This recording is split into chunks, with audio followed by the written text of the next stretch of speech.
கோவை தொடர் குண்டுவெடிப்பு தினத்தை முன்னிட்டு 2000க்கும் மேற்பட்ட போலீசார் பாதுகாப்பு பணியில் ஈடுபட்டனர்.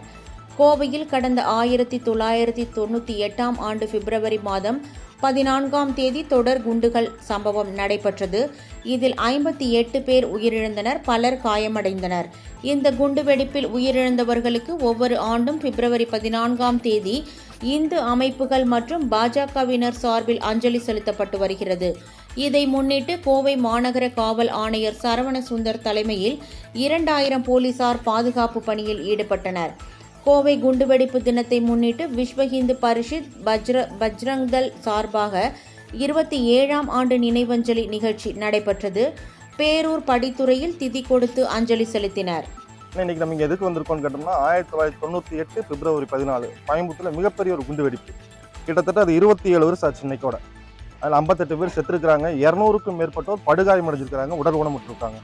அவங்களுக்கு ஒரு நினைவஞ்சலி செலுத்துகிறோம். இங்கே வந்து நம்ம அஞ்சலி செலுத்திட்டு படித்துறையில் திதி கொடுத்துருக்கோம். இனி மேற்கொண்டு இதுபோல் எங்கே ஒரு குண்டு வெடிப்பு நடந்துடக்கூடாது, மக்கள் பாதிச்சிடக்கூடாது, கோயம்புத்தூர் இதுபோல் பின்னோக்கி போயிடக்கூடாது. அதனால நம்ம பயங்கரவாத எதிர்ப்பு உறுதிமொழி ஏற்றிருக்கிறோம். கடந்த 1998 இஸ்லாமிய பயங்கரவாதிகளால் படுகொலை செய்யப்பட்டு குண்டுவெடிப்பு நிகழ்த்தி படுகொலை செய்யப்பட்ட 58 பேருக்கு இன்றைக்கு பேரூர் படித்துறையிலே திதி கொடுக்கும் நிகழ்வானது நடைபெற்று கொண்டிருக்கிறது.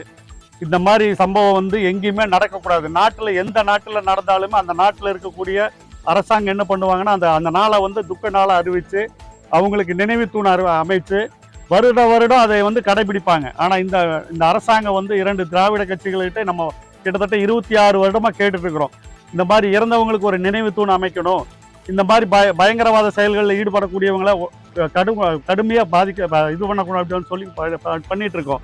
இப்போ என்னன்னு கேட்டீங்கன்னா, இன்னைக்கு 58 பேரை குண்டு வச்சு கொன்னவனுக்கு வந்து காவல்துறையும் அரசாங்கமும் அனுமதி கொடுத்து அவன் இறந்ததுக்காக வந்து அமைதி ஊர்வலம்னு சொல்லி நடத்தியிருக்கிறாங்க.